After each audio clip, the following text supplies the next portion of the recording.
कोने बाबा छुरिया गढ़ावल सोना सा मढ़ावल रे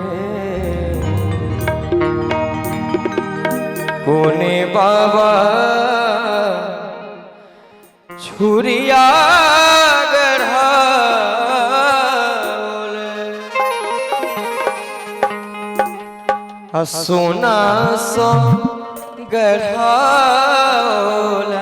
रे आहे कोने दादी ले जन्म के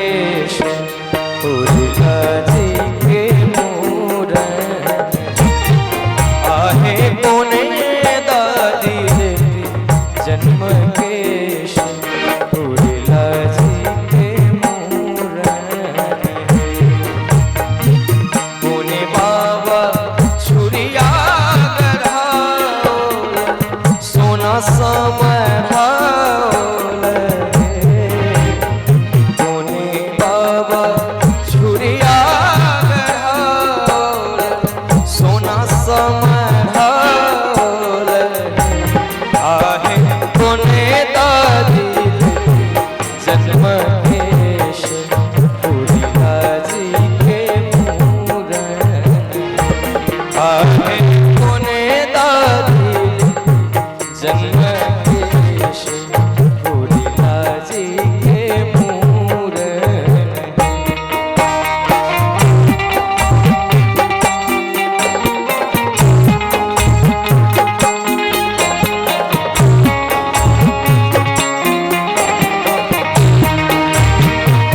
क्या बात है?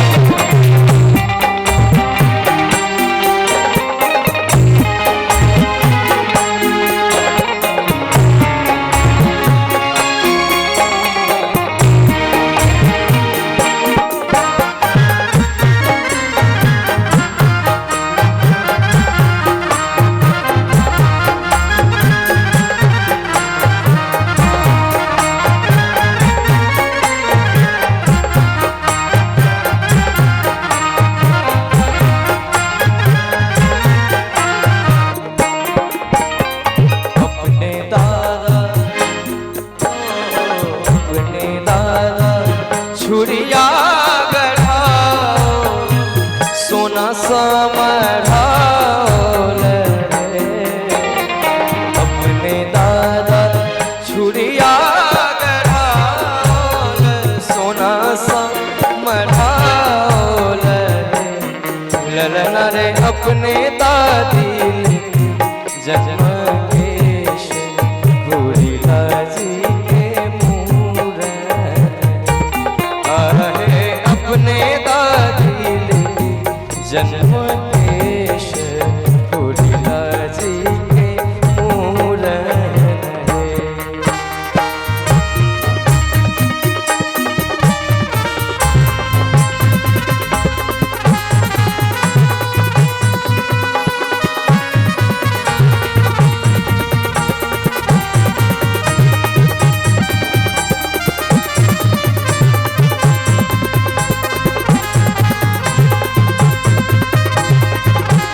क्या बात है?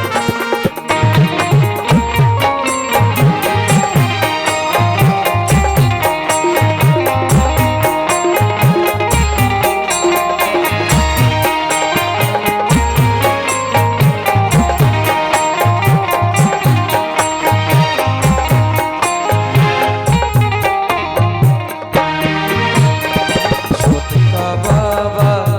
महला बनावल छोटका बाबा महला बनावल आ गहना गढ़ावल रे छोटका बाबा महला बनावल आ गहना गढ़ावल रे छोटका बाबा महला बनावल गहना गढ़ाओल है। और बुआ शिवांश और रुद्रांश के आशीर्वाद दे के लिए एक ताली के संग हमरा संगे कहबे किया है छुटकी दादी पहिरत पटोरे ओला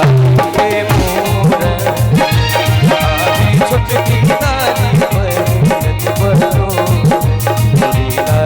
के मोर मोने बाबा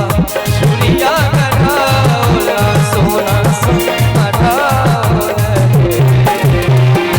मोने बाबा सूर्या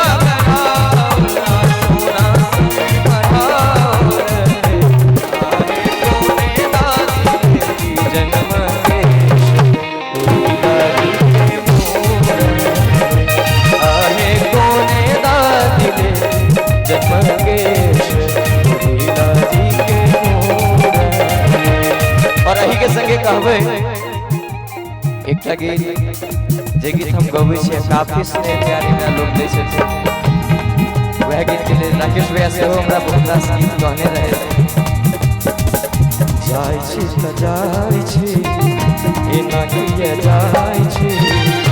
जाय छी त जाय छी ए नाही ये जाय छी